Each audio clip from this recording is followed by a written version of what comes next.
Si je me tais, où j'apprendrai à écouter la voix du bon berger. Quand je l'entends, où je comprends qu'il a payé pour ma liberté. Si je me tais, oh, j'apprendrai à écouter. Et tu es bon. Quelle que soit, Seigneur, la position de nos cœurs, nos pensées, quelles que soient les épreuves par lesquelles nous passons, tu es là et tu nous offres toujours la possibilité, Père, d'accéder au salut. Je bénis ton nom pour la présence de tout un chacun. Je bénis ton nom pour ce culte spécial de la Pentecôte. Je bénis ton nom, Éternel, pour les frères et sœurs connectés. Je bénis ton nom, Seigneur, pour absolument tous tes bienfaits. Que la gloire te revienne au nom de Jésus. Amen. Amen. Dieu est bon et je sais pourquoi je le dis. Alléluia. Il arrive des moments où tu organises tout de la meilleure des manières. Et si tu as programmé 2-3 choses, quasiment rien ne se passe comme tu as programmé. Amen. Et souvent même, c'est quand on se lève et puis on dit « je suis motivé pour servir mon Dieu », c'est là où les combats, ça tape fort, ça tape grave. Amen. Mais il y a une chose qu'il faut toujours qu'on garde à l'esprit. Les choses qui peuvent nous paraître insignifiantes, c'est ce que Dieu permet. Et c'est là où on doit faire preuve de sagesse et bénir son saint nom. Amen. Nous ne sommes pas toujours dignes à la hauteur de ses grâces dans nos vies, mais il est là. Aujourd'hui, c'est la Pentecôte. Et donc, on va faire un culte, un peu d'enseignement quand même. La Pentecôte signifie quoi? Vous savez ce que c'est que la Pentecôte? La descente du Saint-Esprit. Amen. Bon, si la Pentecôte c'est la descente du Saint-Esprit, ça veut dire que quand la parole de Dieu nous dit dans le livre d'Actes des Apôtres qu'on va lire, on dit qu'il y avait les Juifs pieux qui étaient montés pour fêter quelque chose. Ils étaient montés fêter quoi?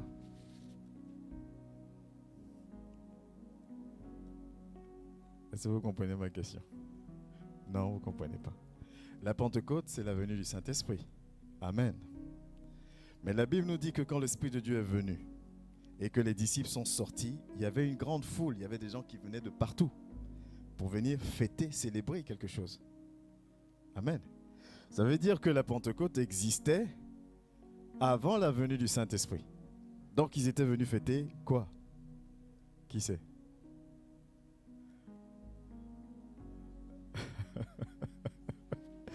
Les gens murmurent doucement. L'ascension, c'était pas la Pentecôte alors.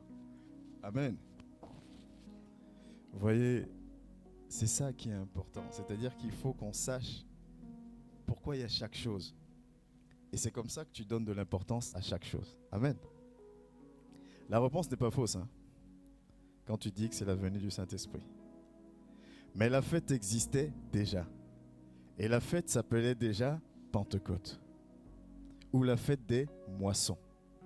Ou la fête des semaines. Amen. Et en fait, la Pentecôte signifie 50. Parce que c'est une fête qui se célébrait 50 jours après la Pâque. Le 7e dimanche après la Pâque. Vous allez me dire, mais pourquoi il nous fatigue avec tout ça alors qu'il fait chaud? Amen. Pourquoi il nous embête avec tout ça alors qu'il fait chaud? Parce que cette fête va passer de la fête des moissons, donc moisson de récolte. Amen. On va récolter ce qu'on a semé. Est-ce que vous voyez maintenant la profondeur du truc? On bénissait le nom de l'Éternel parce qu'on avait semé à la Pâque. Et il fallait que 50 jours passent pour qu'on commence à pouvoir moissonner. Jésus va être crucifié et ressuscité. On va faire une espèce de fusion à la Pâque. Amen. Il va rester 40 jours avec nous. Et le 40e jour, il va y avoir ce que la maman disait, l'ascension. Il va monter. Et quand il va monter au 40e jour, c'est là où il va dire aux disciples, restez dans la chambre haute. Et on va le lire aussi. Et tant que vous serez dans la chambre haute, l'Esprit de Dieu qui vous a été promis vous sera accordé. Et donc les disciples vont rester dans la chambre haute pendant 10 jours. 50 moins 40, il reste 10. Et c'est au 10e jour dans la chambre haute que l'Esprit de Dieu va descendre. Et comme par hasard, l'Esprit de Dieu va descendre le jour de la fête des moissons. Ce que nous avons semé, nous allons un jour, à un moment donné, le récolter. Si j'ai semé l'obéissance, je récolterai la grâce de Dieu dans ma vie. Si je sème la lourdeur, je récolterai ce que la lourdeur donne. Amen. Alors, pourquoi je vous explique tout ça? Quand le jour de la Pentecôte, le chrétien se lève en disant « Saint-Esprit, viens sur moi comme au jour de la Pentecôte. » Vous connaissez ce chant-là, non? « Comme au jour de la Pentecôte, Esprit descend sur nous. » Quand tu le chantes, sans prendre conscience qu'à un moment donné, il y a une semence à mettre en terre. Amen. Sans prendre conscience qu'il y a des actions concrètes à poser pour arriver à la Pentecôte, pour arriver à la moisson. Alors tu chantes, tu pries en vain. Est-ce que vous voyez ce que je veux dire? Dieu dit à Josué que ce livre de la loi ne s'éloigne point de ta bouche. Médite-le jour et nuit. Amen. Et c'est là que tu auras du succès dans toutes tes entreprises. Quand tu vas prendre le temps, Josué, de chercher à me connaître, quand tu vas prendre le temps, Josué, pour moi, alors viendra un jour de la moisson. Amen. Quand tu auras pris le temps, Josué, de l'obéissance, je vous rappelle quand même que la mission de Josué, c'était d'aller de guerre en guerre. Parce que souvent on dit juste la terre promise, c'est vrai, mais pour accéder à la terre promise, qu'est-ce qu'il fallait faire? Vous voyez comment la manière de dire les choses, des fois, soit on allège la situation, soit on lui donne tout son sens. Quand on dit Josué devait conduire le peuple à la terre promise, concrètement, ça veut dire quoi? Josué devait combattre les ennemis, combattre ceux qui vivaient déjà là. C'est plus la même chose là. Si je te dis Josué devait conduire le peuple à la terre promise, amen. Si je te dis Josué devait combattre 5, 6, 7, 8 nations, c'est pas la même chose. Amen. Alors quand Dieu lui dit, au vu du combat qui t'attend, au vu de l'ampleur de la mission qui t'attend, Josué, il n'y a qu'une seule manière pour que tu arrives au temps de la moisson. Josué, il n'y a qu'une seule façon pour que tu arrives, entre guillemets, à ta Pentecôte. Que ma parole ne s'éloigne point de toi. Médite-la jour et nuit. Pourquoi? Parce que tu en comprendras les tenants et les aboutissants. Tu sauras pourquoi tel mot est mis là. Tu sauras pourquoi il y a ce point-là. Tu comprendras. Et quand tu comprends, tu prends la mesure de ce que ça représente. Amen. Dans Luc 14, à partir du verset 27 ou 28, la parole de Dieu nous dit ceci. Pas besoin d'afficher. Il nous dit cela. Il dit, quand quelqu'un veut construire, c'est Jésus qui parle. Jésus dit, quand une personne veut construire un immeuble, avant tout, il s'assoit. Amen. Il s'assoit. Et ça paraît tellement logique. Et il va calculer.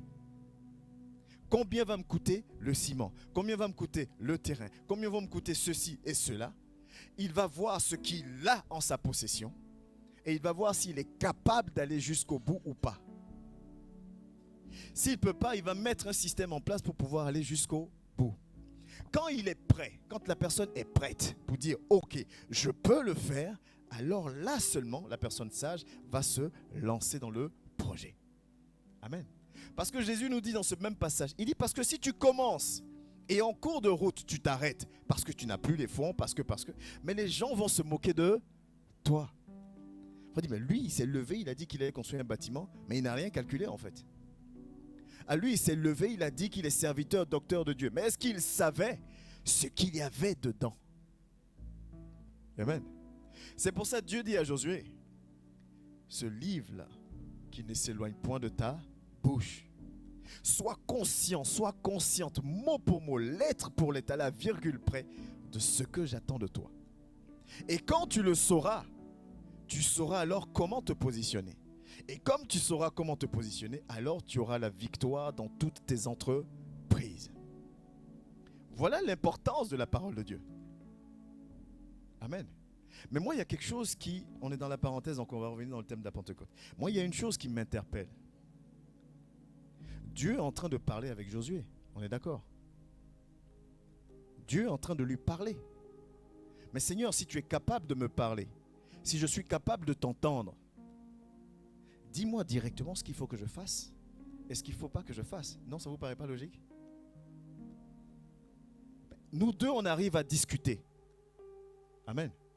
Mais tu me dis, lis. La Bible dit, Dieu dit à Josué. Donc Dieu parle à Josué. Et quand vous allez lire dans la vie de Josué, plusieurs fois Josué demande la volonté de Dieu et Dieu lui répond.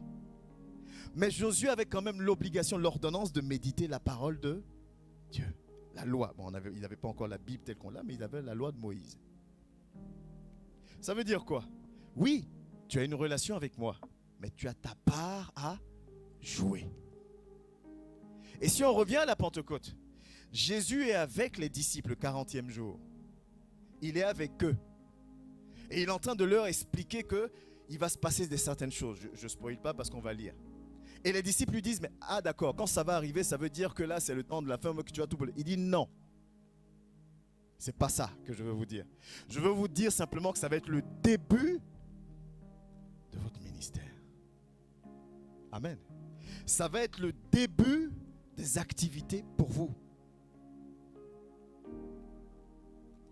Mais ces 40, ces 10 jours où vous allez rester dans la chambre haute là, à me prier, à me chercher, comme Dieu a demandé à Josué. Ces 40, ces 10 jours-là vont vous permettre d'arriver au 50e jour, qui est le jour de la fête des moissons. Aujourd'hui, si tu te poses la question avec humilité et sincérité, qu'est-ce que j'ai semé? Alors qu'est-ce que je vais moissonner? Amen. Si chacun se pose la question avec sincérité de cœur, qu'est-ce que j'ai semé et qu'est-ce que je vais moissonner? Il est facile de prendre la parole pour dire tout ce que je lirai sur terre sera lié dans le ciel. Mais qui a la capacité de le faire? Il est facile de prendre la parole pour dire la sueur de Paul guérissait des malades. Mais qu'est-ce que Paul a semé pour que sa sueur guérisse des malades? Il est facile de dire que Pierre, quand il marchait, son ombre était passée sur les malades étaient guéris. Mais qu'est-ce que Pierre a semé pour arriver à ça? Est-ce qu'on est conscient de ce que ça représente rentrer dans le service de Dieu? Et tout ce que je vous dis là revient à une seule chose. Quand on demande à Jésus comment faire pour te servir, il ne dit pas viens à l'église tous les dimanches. Il n'y avait pas d'église. Si on peut dire ça comme ça, il n'y en avait qu'une seule, il y avait une religion, c'était la religion judaïque. Il ne dit pas viens à l'église tous les dimanches. Amen. Il ne dit même pas sois chantre. Et pour la petite histoire, vous savez que être chantre, c'était un appel depuis la naissance. Et ça l'est toujours d'ailleurs. Il ne dit pas sois chantre. Il ne dit même pas au maestro sois maestro. Amen. Il ne dit pas toi enseigne parce que toi tu seras docteur. C'est même pas ce qu'il dit. Il dit renonce à toi-même.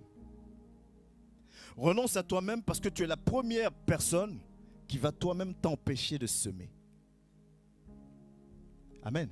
Tu es la première et quasiment la seule personne qui va t'empêcher de semer.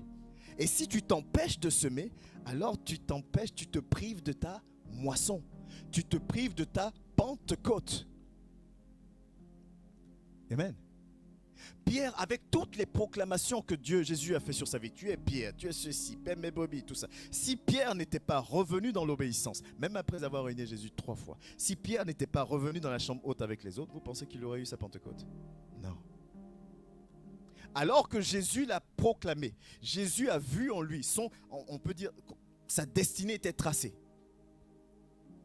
Mais Pierre avait un travail à faire sur lui-même. Amen. Sur lui-même. La Pentecôte, c'est ça. Ça correspond à la fête des moissons. 50 jours après la Pâque. 10 jours après la montée de Christ. Et si on rentre encore bien dans les circonstances, les apôtres étaient recherchés puisqu'on avait attrapé Jésus. Donc on cherchait qui marchait avec lui. Ce n'était absolument pas sage de se regrouper au même endroit. Amen. Si là, on met un mandat d'arrêt sur nos têtes, nous tous, on va s'asseoir, on va dire quoi? Les gars, chacun prend sa route, au moins ce sera difficile. S'ils attrapent un, ils n'attrapent pas tout le monde. Les apôtres vont tous se mettre au même endroit. On vous cherche. Amen. On vous cherche pour vous arrêter. Et pire même, parce qu'ils ont tué le maître. Donc s'ils ont tué le maître, vous, si on vous attrape, qu'est-ce qui va vous arriver, vous? Encore le maître, ils ont hésité un peu parce que le maître, les gens le connaissaient, les gens parlaient à sa faveur. Mais toi, Clément, qui te connaît? Amen. Si on te fout dans un caniveau derrière, ça va nulle part. Il dit aux disciples, restez dans la chambre haute jusqu'à ce que mon esprit descende sur vous. Vous savez ce qui est encore merveilleux, je remercie le Saint-Esprit. Quand il dit ça aux disciples, les disciples n'ont même pas encore réellement expérimenté l'Esprit de Dieu. Est-ce que tu vois un peu la chose? C'est-à-dire que les disciples ne sont pas en train de dire « Ah oui, je connais ce que c'est l'Esprit de Dieu, donc oui, moi aussi je veux. » Ils ne savent pas à quoi s'attendre. Ils se fient juste à la promesse de Jésus. C'est comme si je te dis là, tu es recherché, je dis reste dans ce bâtiment-là et tu vas voir, attends que, qu'est-ce que je peux dire, qu'il se mette à pleuvoir des billets du ciel. Quelque chose que tu n'as jamais vu, qui n'est jamais arrivé. Je te dis, reste dans ce lieu-là. Ce n'est pas sécurisant pour moi, mais je te dis, reste là. Jusqu'à ce que tu regardes au ciel, tu vois des billets tomber. Deux incohérences. Mais le disciple va accepter.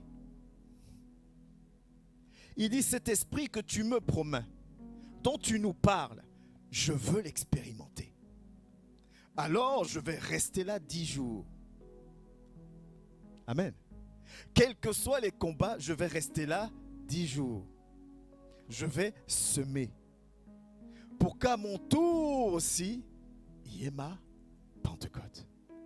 Et donc, toute la foule qui venait à Jérusalem, ce moment-là, venait pour fêter la fête des moissons. Amen. On a planté, on a semé, on a arrosé, on a entretenu, on a pris soin. Et maintenant, c'est le temps de la moisson. Il n'y a pas de moisson sans semence. Amen. Il n'y a pas de moisson sans semence. Je vais essayer de vous faire sourire parce que vous êtes vraiment très sérieux ce matin.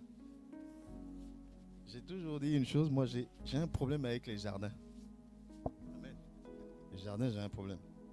Bon, Dieu fait que généralement on est en maison, il y a toujours un jardin. Mais les jardins, j'ai un souci avec. Parce que c'est joli le jardin. Hein? Les enfants ont l'espace, nanani, nanana. Mais il faut entretenir le jardin. Amen. Il faut tondre. Oh purée, ce mot-là, je le déteste. Il faut tondre. Et en général, tu ne tonds pas quand il pleut. Tu tonds quand il fait beau, comme on dit. Mais quand tu es sous le soleil, en train de tondre, pas très agréable. Amen. Et dernièrement, j'étais beaucoup en déplacement. Donc, imaginez comment les herbes ont bien poussé. Et à chaque week-end, quand je rentrais, quand je descends, je regarde les herbes et je dis non. Il y a ça qui m'attend. Mais je n'ai pas le temps parce que c'est le week-end, il y a la répétition, il y a ceci, il y a le culte, ainsi de suite, et puis après il faut partir. Donc à chaque fois je me dis, mais là en plus, là je ne vais même pas pouvoir. Ça veut dire que dans une semaine, ça va encore pousser. Et à chaque fois je descendais avec ma valise, je regardais le jardin, je dis, mais c'est pas incroyable. Je dis, mais Seigneur, pourquoi je ne suis pas en appartement? Je n'aurai pas ce problème. Tu dis tout. Je ne vais jamais montrer plus sain que je ne parfait que je ne le suis. Amen. Là c'est pas possible. Amen. Mais il y a une chose. Quand tu as un peu de temps, tu prends le courage, tu prends ta tondeuse, tu regardes le truc, tu n'as pas envie. Juste tu as envie de dire, plus tard, je vais faire ça après. Mais je me suis levé un jour, je crois que c'était la première où j'avais fini mes déplacements, je ne sais plus, mais il y a beaucoup de longs week-ends. Et comme les herbes étaient tellement montées que la tondeuse ne passe pas. Et pour couronner le tout, parce qu'on a une grosse tondeuse, la grosse tondeuse dit, je ne fonctionne pas. Amen. La grosse tondeuse qui m'aurait facilité la tâche là, elle ne marche plus. C'est-à-dire, tout est fait pour me pousser, pour dire, écoute, tu sais quoi, cette année-là, vous allez pousser. Et sans exagération, les herbes arrivaient par ici. Hein. Vous êtes venus à la maison, des fois, vous avez vu ou pas? Je ne sais pas si vous avez fait attention. Et donc, la grosse tondeuse avec laquelle j'aurais galéré, mais elle est grosse, donc ça aurait fait l'affaire quand même. Elle dit, elle ne fonctionne plus. Et il me reste une petite tondeuse qui marche avec une batterie. Donc, tu fais un petit carré, la batterie est vide. Il faut que tu ailles charger. La batterie va charger pendant 2 heures, 3 heures. Après, déjà que tu n'as pas la motivation pour commencer. Je ne sais pas si vous voyez la chose. Je n'ai pas la motivation pour commencer, mais je dois mettre une petite batterie. Je fais un peu. Après, je vais m'asseoir. Je mets la batterie, j'attends qu'elle charge. Je plonge, je remets, je fais encore un peu. C'est-à-dire que la première motivation, je ne l'ai pas. Il faut que j'en trouve une deuxième. Il faut que j'en trouve une troisième. Il faut que j'en trouve une quatrième. Il faut que j'en trouve une cinquième. Amen. J'ai pris... Je n'avais pas le choix. J'ai pris la machine. Tu ne regardes pas devant. Tu regardes juste où tu fais. Mon fils dit, je vais t'aider. J'ai dit, ok, prends la deuxième. On est là. On ne regarde pas devant. On regarde pas devant. À un moment, je lève la tête, je regarde. Je vois qu'on a fait plus de la moitié. Et regardez comment les choses sont bizarres. Je regarde, je vois qu'on a fait plus de la moitié. Je regarde, je dis, ah, le jardin est beau quand même, tendu. Je ne sais pas si tu vois ce que je veux dire. Je regarde, je dis, mais le jardin est mieux tendu quand même. Ça va, ça claque quand même. Mais je n'avais pas envie. Et quasiment tout était réuni pour pas que je le fasse. J'avais pas le temps. La bonne machine tombe en panne. J'ai pas envie. Et les conditions dans lesquelles je vais faire, c'est pas les conditions les plus optimales. C'est tu fais un tout petit peu, tu t'arrêtes. Tu fais un tout petit peu, tu t'arrêtes. Sachant que tu n'as pas que ça à faire. La chose que j'aurais pu faire peut-être en 2 heures, je l'ai faite en 3-4 jours. Et encore étalée sur des week-ends. Parce qu'il faut le temps que la batterie charge. Mais finalement, le jardin est ton. Et je suis le premier, comme à la Pentecôte, à regarder mon jardin et à dire, c'est pas mal quand même. Est-ce que ça parle à quelqu'un ce matin? T'as pas envie de prier, c'est humain. Amen. T'as pas envie de méditer, c'est humain. On dit, mais c'est qui ce pasteur qui dit que c'est humain de ne pas avoir envie de prier? Mais c'est la vérité. Ça arrive à tout le monde, même à moi. Amen. Mais ce qui est bien, si tu t'efforces à semer, si tu te forces à mettre en terre, si tu t'efforces à prier, si tu t'efforces à méditer, si tu t'efforces à marcher selon la parole de Dieu, même quand ça fait mal, tu seras la première personne à te retourner et puis dire, waouh, c'est moi qui ai fait ça. Il y a une petite gratitude comme ça dedans. Amen. Tu seras la première personne à te retourner et à dire, waouh, c'est pas mal. J'ai pas eu besoin que quelqu'un vienne me dire, ah, c'est pas mal. Est-ce que tu vois ma grande?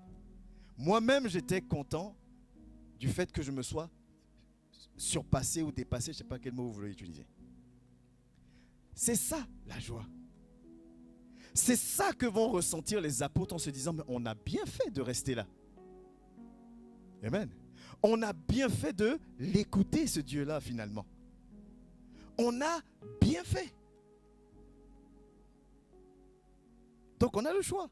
Judas s'est suicidé, il n'est plus là. On a remplacé Judas par qui? Par Matthias. Amen. On est de nouveau 12. Mais dans la chambre haute, on n'est pas que 12, on est 120. Est-ce que vous savez que Marie, la prostituée, était dans la chambre haute aussi? Elle aussi, elle a reçu la langue du Saint-Esprit. Une prostituée. Une ex-prostituée. Si une ex-prostituée reçoit l'Esprit de Dieu après avoir semé, si un brigand à la croix reçoit son salut après avoir mené une vie de brigandage, pourquoi pas moi? Amen. Pourquoi pas moi? La Pentecôte, c'est ça, c'est la moisson. Ce qui est merveilleux, c'est que même si aujourd'hui tu te dis, ah, j'ai pas beaucoup semé, c'est pas grave. Ta Pentecôte, ça peut être demain. C'est ça qui est merveilleux avec Dieu. Ta Pentecôte, ça peut être après-demain. Ta Pentecôte, ça peut être dans une semaine. C'est-à-dire, il te dit, je te donne encore, je te maintiens mon souffle de vie. Vous comprenez pourquoi j'ai insisté pour qu'on acclame Dieu au début? Je te maintiens encore mon souffle de vie, je te donne encore l'occasion de semer. Amen. Je te donne encore l'occasion de semer. Choisis de semer. Je mets devant toi la vie et la mort. Choisis la vie. Je te donne encore l'occasion de semer, serviteur de Dieu. Je te donne encore l'occasion de semer, servante de l'Éternel. Je te donne encore de semer, chantre de l'Éternel. Je te donne encore l'occasion de semer, mon fils, ma fille. À toi de semer. Amen. À toi de semer. Pour que tu sois la première personne à te retourner, à regarder, à dire « Waouh, ma Pentecôte sera énorme. »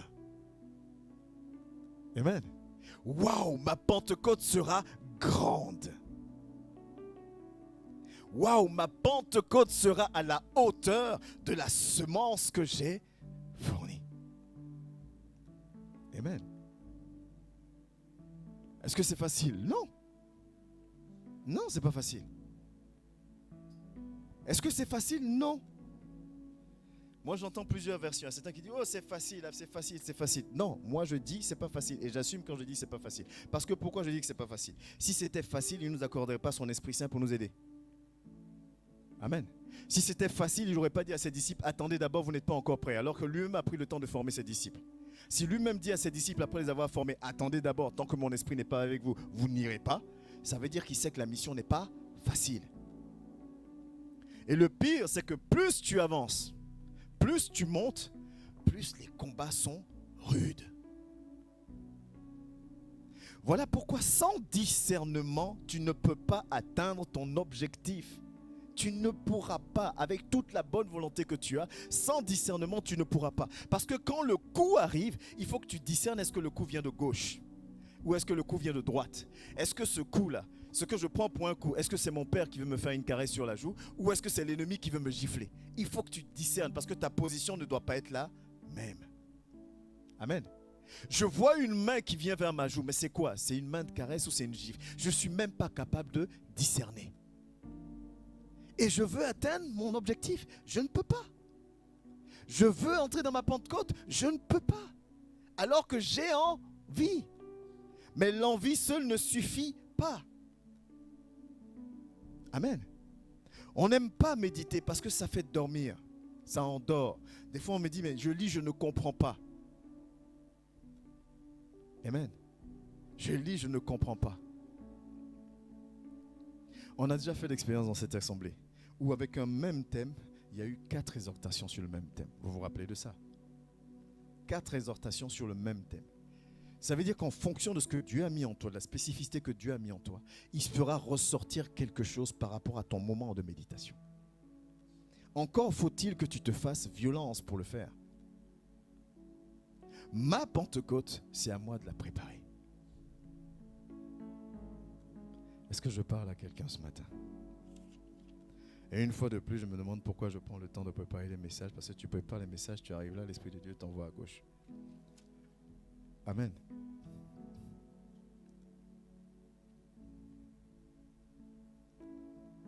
Ta Pentecôte, comment tu la prépares? Comment est-ce que tu prépares ta Pentecôte? C'est le jour de la Pentecôte. Esprit descend sur moi, Esprit descend sur moi. Comme au jour de la Pentecôte, Esprit descend sur moi. Amen. Mais pour arriver à la Pentecôte, là, qu'est-ce que tu as fait avant d'arriver là? Alléluia. On est à la Pentecôte, mais avant d'arriver là, tu as fait quoi? Bon, Dieu est amour. Il dit, c'est pas grave. Demain, ça peut être ta Pentecôte. Après-demain, ça peut être ta Pentecôte. Porte ta croix et suis-moi. Amen. Nous sommes où les véritables disciples de Christ? Où sommes-nous les véritables disciples de Christ?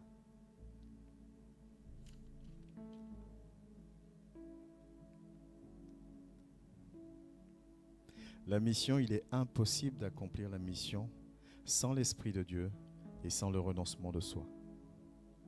C'est impossible. Amen. Vous savez, je vous ai déjà expliqué ça, je peux le expliquer plein de fois. De toutes les façons, mon ministère, c'est enseignant. L'enseignant, il aime répéter les choses. Il y a quelques années, et quand je dis il y a quelques années, ne pensez pas que ça, il y a 20 ans, 10 ans, il y a peut-être 5 ans, 6 ans. Si je ne vais pas bien pour X raisons, le travail, l'argent, Je ne sais pas moi, je ne vais pas bien, je chante pas. Amen. Parce qu'à l'époque, j'étais responsable du groupe musical. Je chante pas. Ou si je dois leader, je vais trouver quelqu'un pour leader à ma place parce que je ne suis pas en état de. Amen. Et le pire même, c'est si on te dit tu dois diriger la prière, là tu essaies de toute manière d'exoder, parce que je ne suis pas en état de. Voilà. Mon cœur n'est pas disposé. C'est ça ma phrase. Mon cœur n'est pas disposé. Le problème, c'est qu'aujourd'hui, je me rends compte que Dieu m'a fait grâce. J'aurais fermé les yeux définitivement dans cette position, dans cette manière de penser. Qu'est-ce que je lui aurais dit devant? Amen. Quel argument je lui aurais donné en face de lui quand il m'aurait dit, mais je t'ai équipé pour me servir et tu ne l'as pas fait, pourquoi? Oui, mais Seigneur, tu as vu, mon compte était à moins 1000, donc je n'étais pas disposé. Vous pensez qu'il m'aurait dit, ah oui, c'est vrai, je n'ai pas fait attention à ça, tu as raison? Honnêtement, il ne m'aurait pas dit ça. Ou je lui ai dit, Seigneur, là, non, franchement, les choses n'allaient pas trop comme je voulais, donc je n'étais pas motivé. Et il va dire, oui, c'est vrai, j'ai zappé ce détail-là, excuse-moi.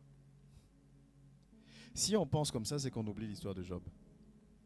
Dites-moi ce que Job a fait pour mériter ce qui lui arrive. La centième Bible parlait beaucoup de Job dans la semaine. Dites-moi si quelqu'un est capable de me dire ce que Job a fait pour mériter ce qui lui est arrivé. Job a volé? Non. Il a tué? Non. Il a menti? Non. Il a pris la femme de quelqu'un? Non. Job n'a rien fait. Le rien, on peut le mettre même en majuscule pour mériter ne serait-ce qu'une seule chose de ce qui lui arrive. Mais prenons un peu ce qui lui est arrivé. Ça a commencé. Job perd ses enfants. Il en avait combien? Cherchez dans la parole, vous qui connaissez la parole de Dieu pour vérifier. Il perd pas un. Il perd pas deux. Il perd pas trois. Pour dire, il m'en reste un. Et je vais me consoler avec celui qui reste. Il perd tous ses enfants. Je répète encore, il n'a rien fait pour mériter. Amen. Il perd tous ses enfants, ceux qui sont parents aujourd'hui. Est-ce que le volume, ce que c'est la perte d'un enfant, un seul enfant. Amen. Nous, on a perdu un. Tu ne le souhaites pas même à ton pire ennemi. Franchement, tu ne le souhaites pas même à ton pire ennemi. Et tu comprends pourquoi certains couples explosent après la perte d'un enfant. Quand tu perds un enfant, bébé ou grand, peu importe l'âge, c'est horrible. Un seul. Amen. Et il te faut du temps pour guérir de ça. Imaginez Job qui perd tous ses enfants. Il chérissait ses enfants. Il aimait ses enfants. Comme tu aimes tes enfants, tu aimes ton enfant. Il les chérissait. Il perd tous ses enfants. Ça ne s'arrête pas là. Il perd la santé. Et il n'a pas juste la fièvre ou des maux de tête ou des maux de ventre. Amen. Il perd la santé, mais ce n'est pas juste j'ai la fièvre, j'ai mal au ventre, j'ai mal à la tête, mes yeux. Job est obligé de se gratter avec quoi? Des tessons de bouteille.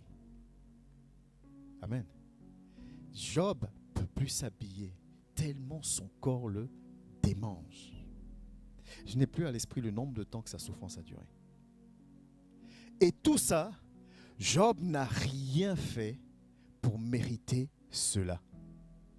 Mais il y a une chose qui est extraordinaire. Voilà pourquoi on parle beaucoup de Job. Il y a une chose qui est extraordinaire. Job va réussir à rester dans une position agréable à Dieu en vivant, et je n'ai pas peur de ce mot-là, toutes ces injustices. Job n'était pas là quand Satan est parti devant Dieu pour dire oui, tu as vu, moi si je touche, est-ce que Job était là? Non, c'est Dieu qui s'est levé tellement fier comme un père. Il a dit, est-ce que tu as vu mon fils Job? Comment il est, comment il est? Le diable dit, écoute, laisse-moi le toucher seulement. Mais si tu l'aimes tant que ça, ne permets pas qu'on le touche autant. La seule limite que le diable donne, que Dieu donne au diable, c'est ne le tue pas. Tout le reste, fais ce que tu veux. Moi, tu dis que tu veux venir taper mon fils, tu es fou. Amen. Tu penses que je vais te dire, tape-le autant que tu veux, mais ne le tue pas? Quel parent peut dire ça? En plus, il n'a rien fait. Et puis je dis, ouais, tape-le autant que tu veux. Si tu veux, mets-le même au bord du coma, mais ne le tue pas. Mais Job va rester dans cette position-là. Et la Bible nous dit, donc Job va perdre aussi tout son bétail. J'ai mis ça en dernier parce que c'est que du matériel. Il va perdre tout son argent, tout son bétail, tout et tout. Mais parce que Job va rester dans une position de semence, quand la Pentecôte, la moisson de Job va sonner, vous savez ce que Job va récolter? Le double de tout ce qu'il avait. Amen. S'il avait 1 million, il se retrouve avec 2 millions. S'il avait 50 000 brebis, il se retrouve avec 100 000. Job va se retrouver avec le double. Alors que Job, pour prendre le langage familier qu'on a, il s'est retrouvé à un moment donné plus bactère, alors qu'il n'a rien mérité de ça. Et même quand il n'a rien mérité de ça, quand il demande à Dieu, il dit pourquoi? La Bible dit que Dieu s'énerve. Job dit, explique-moi simplement pourquoi je passe par là. Dieu dit, attends, c'est à moi que tu poses des questions. On va faire un truc. Tu vas t'asseoir. C'est pour ça que je vous disais, qu'est-ce qu'on va dire à Dieu? Et puis il va dire, ah oui, je ne savais pas. Job dit, dis-moi, pourquoi je vis ça? Dieu dit, c'est à moi que tu demandes des comptes. Assieds-toi et tu veux te poser des questions. Et si tu me réponds, alors je te répondrai. Étais-tu là quand je faisais ça? Mais je ne peux pas te répondre, Seigneur. Amen. C'est pour ça que je te dis, faisons attention. Les arguments que tu te donnes aujourd'hui, pour ne pas méditer, pour ne pas prier, pour ne pas pardonner, pour ne pas aimer, pour ne pas faire ceci, pour ne pas faire cela, moi je peux les entendre. Amen. Je peux les entendre. Ah, je suis très fatigué aujourd'hui. Je peux les entendre. Je dis, ah oui, j'ai compris. Tu as travaillé de 7 heures, de 5 heures, tu es fatigué. Humainement, je peux l'entendre. Lui ne les entendra pas. Lui ne les entendra pas. Amen. C'est ça la mission. C'est pour ça que Jésus parle à cette foule. Il dit, personne ne rentre dans une entreprise ou dans un projet sans connaître les tenants et les aboutissants. Ne dis pas que tu veux me suivre si tu ne sais pas ce que ça implique. Parce que la grande foule suivait Christ. Et cette foule qui a laissé sa maison pour le suivre, c'est à eux il parle. Comme toi et moi qui sommes là aujourd'hui ce matin, alors qu'on aurait pu rester à la maison, ou aller à la piscine, ou faire ce qu'on veut parce qu'il fait beau. Il dit, vous tous qui êtes là, sachez ce que c'est que de me suivre. Médite ma parole, connais mon exigence. Mais, si tu es obéissant, sache aussi que je suis un Père qui sait récompenser. Amen. Mais si tu es obéissante, sache que je suis un Père qui sait bénir. Ta Pentecôte sera énorme. L'Esprit de Dieu descendra sur toi et tu seras une nouvelle créature. Les choses anciennes seront passées et toute chose deviendra nouvelle. Ça veut dire qu'il y aura un avant et il y aura un après. Amen. Il y aura ton jardin avec les herbes qui arrivent là, il y aura ton jardin ras et tu diras avec la main comme ça, avec la suite, waouh, c'est beau. Hein? Amen. Mais tu auras fait ça avant de pouvoir dire waouh, c'est beau. Alléluia. Priez que Dieu nous donne une salle à en mettre la clim dedans. Amen. Tu seras la première personne à dire waouh, c'est beau. Mais il y a un prix à payer avant. Porte ta croix. Renonce à toi-même et porte ta croix. Dans la croix, qu'est-ce qu'on met? Les injustices, supporte-les. Les calomnies, supporte-les. Les trahisons, supporte-les. Reste dans ma présence. Vous avez tous entendu ce passage qui dit la foi vient de ce qu'on entend et ce qu'on entend vient de la parole de Dieu. Tout le monde a déjà entendu ça? C'est pour dire quoi? Si je veux rester fort en Christ, il faut que je continue constamment à être alimenté. Si je coupe la source d'alimentation, je m'affaiblis. C'est comme manger ou boire. Si j'arrête de manger, j'arrête de boire, le corps s'affaiblit. C'est naturel, c'est automatique. Après, en fonction de ton métabolisme, certains vont commencer à s'affaiblir au bout d'une journée, d'autres au bout de 30 minutes, d'autres au bout de 2 jours, d'autres au bout de 5 jours, peu importe. Mais tu finiras forcément par t'affaiblir. Tant que tu ne t'alimentes pas, tant que tu ne te connectes pas à lui, que tu le veuilles ou non, tu vas t'affaiblir. Et quand tu t'affaiblis, des choses anodines te paraissent extraordinaires. Je vais vous donner un exemple encore pour imaginer ça. J'espère que je vais réussir à vous voler un sourire. Avant, quand on était jeune au pays, quand on dit on va jouer au foot, c'était toute l'après-midi. Ceux qui ont grandi au pays connaissent. Amen. Nous, on ne jouait pas 30 minutes, 45 minutes. Hein. Des fois même, c'est tes parents qui mettent fin au match. Avec une paire de chaussures qui volent. Quand tu entends Oboji, là tu cours et puis tu rentres à la maison.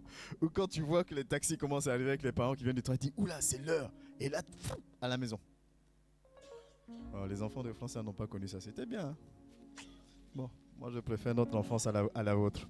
Où vous êtes à la maison, téléphone, machin truc. Nous on jouait à, comment on appelle ça, cache-cache avec les chaussures des parents. Je plaisante, c'est pour vous faire sourire un peu. Et on jouait toute une après-midi. Mais on jouait, on courait partout. Des fois même sans chaussures. Aujourd'hui, tu me mets sur un terrain et le frère est là.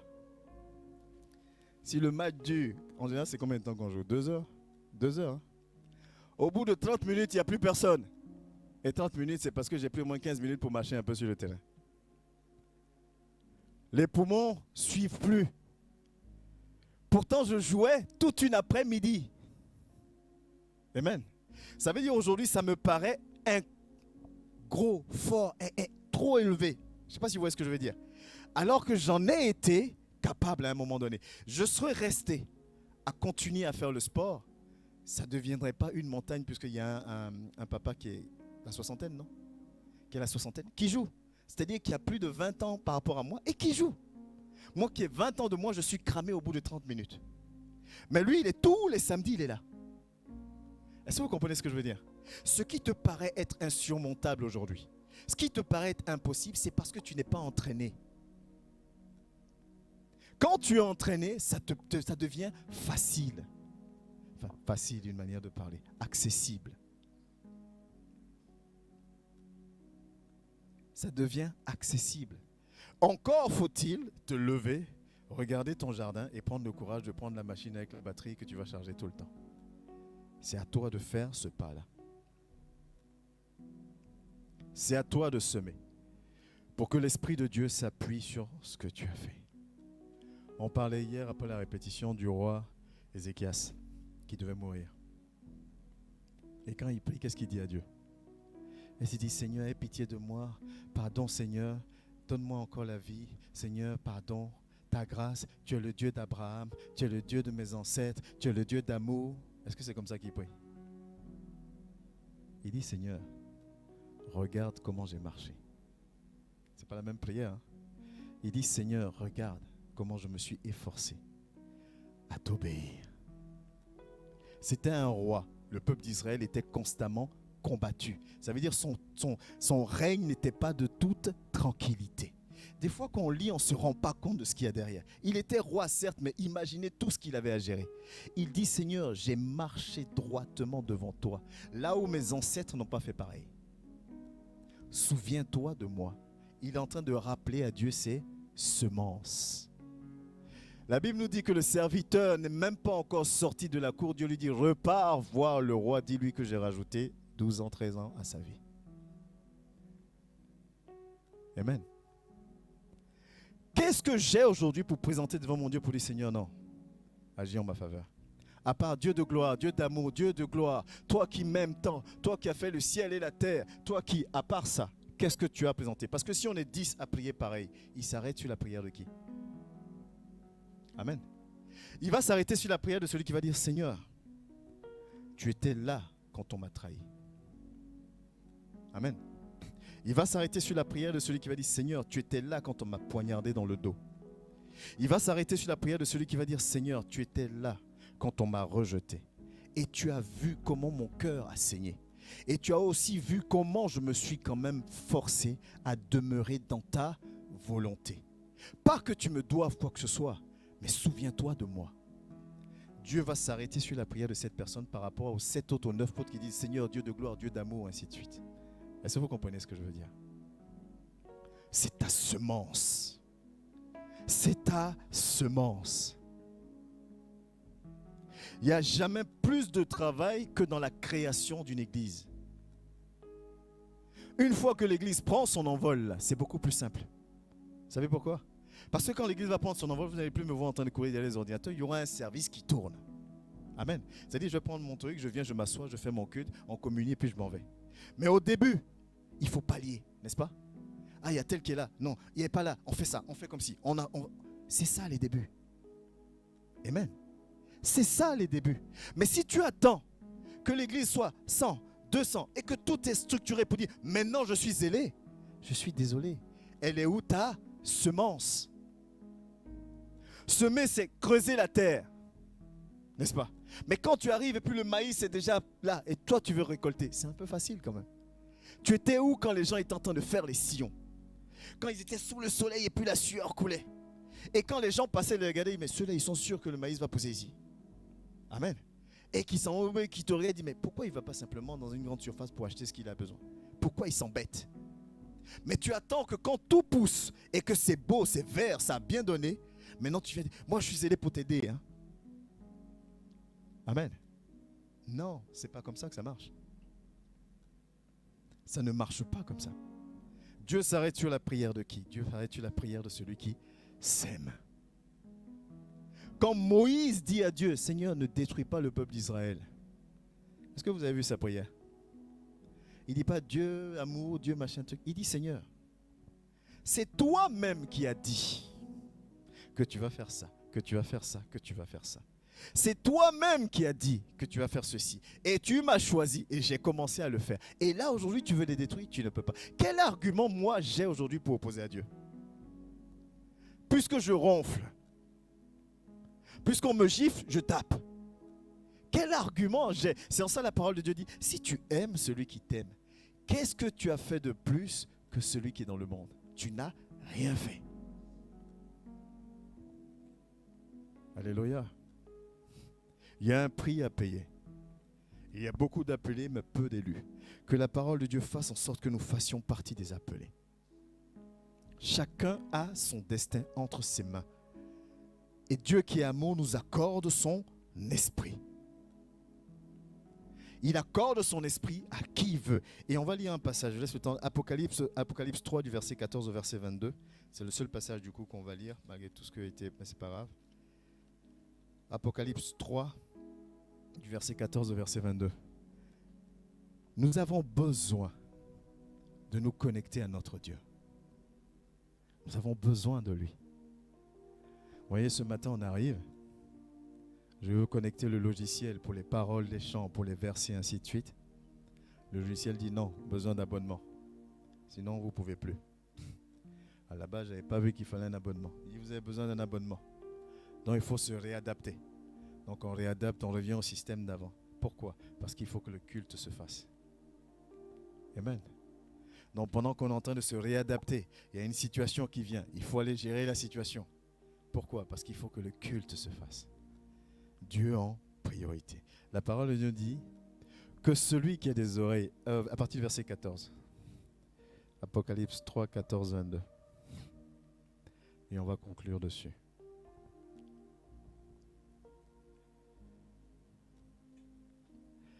Écrit à l'ange de l'église de Laodicée, voici ce que dit l'Amen, le témoin fidèle et véritable, le commencement de la création de Dieu.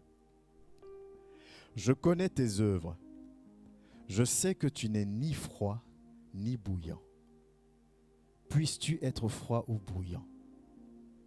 Au verset 16. Ainsi, parce que tu es tiède et que tu n'es ni froid ni bouillant, je te vomirai de ma bouche. Parce que tu dis, je suis riche, je me suis enrichi, et je n'ai besoin de rien. Et parce que tu ne sais pas que tu es malheureux, misérable, pauvre, aveugle et nu, je te conseille d'acheter de moi de l'or éprouvé par le feu, afin que tu deviennes riche, et des vêtements blancs, afin que tu sois vêtu, et que la honte de ta nudité ne paraisse pas, et un collier pour oindre tes yeux, afin que tu vois. Moi, je reprends et je châtie tous ceux que j'aime. La centième Bible, voilà la réponse à ta question. Je reprends et je châtie tous ceux que j'aime. Aie du zèle. Amen. Je tape, mais toi, aie du zèle. Fais comme Job. Ne lâche pas. Et repens-toi. Ça veut dire remets-toi quand même en question dans tout. Voici, je me tiens à la porte. Voici, je me tiens à la porte et je frappe. Parce que tu entends, c'est l'Esprit qui frappe. Parce que tu médites, c'est l'Esprit qui frappe à ton cœur. Si quelqu'un entend ma voix et ouvre la porte, j'entrerai chez lui. Je souperai avec lui et lui avec moi. Au verset 21. Celui qui vaincra, je le ferai asseoir avec moi sur mon trône. Mais il faut vaincre d'abord avant de s'asseoir. Il faut semer avant de récolter. Comme moi j'ai vaincu et je me suis assis avec mon Père sur son trône. Et le dernier verset que j'aime bien. Que celui qui a des oreilles pour entendre ce que l'Esprit dit aux églises. Amen. Autrement dit, le message est donné. Chacun en fait ce qu'il veut. Amen. Nous allons nous tenir debout. C'est un jour de Pentecôte aujourd'hui, donc nous allons prendre au moins 5 minutes pour prier. Toi qui es connecté, je t'invite à ne pas te déconnecter. C'est un jour spécial de Pentecôte, de moisson, de récolte. Si on peut mettre une adoration. Je t'invite à parler à ton Dieu. Que tu veuilles te mettre à genoux, que tu veux te tenir debout, que tu veux rester assis, que tu veux parler à haute voix. Il y a une grâce particulière sur cette journée de la Pentecôte. Celui qui veut s'y connecter, connecte-toi. Dis simplement à ton Dieu, Père, je veux moi aussi jouir des fruits de ma semence. Je veux moi aussi jouir des fruits de ma semence. Prie ton Dieu. Prie simplement ton Dieu. Prie simplement ton Dieu. Parle-lui ce matin. En ce jour spécial, Seigneur, nous voulons encore nous rapprocher de toi. Nous avons conscience que tu attends de nous que nous puissions encore monter. Aide-nous, Père. Tu dis que tu châties ceux que tu aimes, mais que tu attends de nous que nous ayons du zèle. Oh Éternel, souviens-toi de nous, regarde à nos cœurs, souviens-toi de ton assemblée. Père, nous avons besoin de toi. Nous connaissons nos limites et nos faiblesses, et toi, tu sais ce par quoi nous passons, Seigneur. Éternel, tu sais ce par quoi nous passons. Mais tu nous demandes d'avoir du zèle, Père. Tu nous demandes de marcher dans la repentance et d'avancer. Père, nous avons besoin de toi. Donne à chacun de nous ici de pouvoir, Rabbi, d'être agréable, de marcher avec toi. Donne-nous de ne plus être ni froid ni tiède, Père. Je refuse, Seigneur, que tu me vomisses. Je refuse, Père, que tu me vomisses, Seigneur. Je refuse que tu dises de moi, je ne t'ai jamais connu. Éternel, donne-nous la force, que ton esprit règne, que ton esprit règne, que ton esprit règne. Restaure, guéris les cœurs attristés. Restaure, guéris, Seigneur Dieu de gloire, mon frère et ma soeur affaiblis. Restaure toutes choses dans le nom de ton Fils, Jésus-Christ de Nazareth. Par l'action de ton Esprit Saint, que nous puissions monter encore. Seigneur, que nous puissions monter. Je prie que cette assemblée soit une assemblée, Seigneur, de disciples. Cette assemblée soit une assemblée de personnes qui t'aiment réellement. Que cette assemblée soit une assemblée de personnes, Père, qui se soumettent à toi, qui aiment ta parole, qui te laissent agir dans leur vie, qui se font violence, Éternel, pour avancer avec toi. Que cette assemblée aime ton enseignement. Que cette assemblée marche dans la vérité. Et en esprit, Père. Assois ton autorité, Seigneur. Nous t'appelons à l'existence, Seigneur, dans nos vies. Nous voulons t'ouvrir les portes de nos cœurs ce matin. Touche le pan de sa robe par ton adoration. Touche le pan de sa robe par tes paroles ce matin. Touche le pan de sa robe par tes dispositions ce matin. Que l'Esprit fasse son entrée dans ta vie. Que l'Esprit de Dieu fasse son entrée dans ta vie. Que l'Esprit de Dieu fasse son entrée dans ta vie. Que l'Esprit de Dieu fasse son entrée dans ta vie. Et que son fruit soit visible et palpable. Que l'Esprit de Dieu fasse son entrée dans ta vie. Dans le nom de Jésus, que l'Esprit de Dieu fasse son entrée dans son assemblée. Que l'Esprit de Dieu fasse son entrée maintenant. dans le nom de Jésus. Et qu'il trouve des hommes et des femmes, grands, adultes, matures, qu'il trouve des personnes qui l'aiment sincèrement, qu'il trouve des personnes prêtes à payer le prix, qu'il trouve des personnes qui veulent se soumettre à lui. Que l'Esprit de Dieu fasse son entrée maintenant. Ne reste pas en arrière. Ne reste pas en arrière. Saint-Esprit touche. Saint-Esprit touche. Saint-Esprit touche. Saint-Esprit touche. Saint-Esprit touche. Pour t'élever, volato, pour que le Dieu de gloire fait monter, fasse son nom. Avec puissance et autorité. Portez levé volato. Portez levé volato. Coule, coule, coule comme un torrent. Coule, coule, coule comme un torrent. Coule, coule, coule comme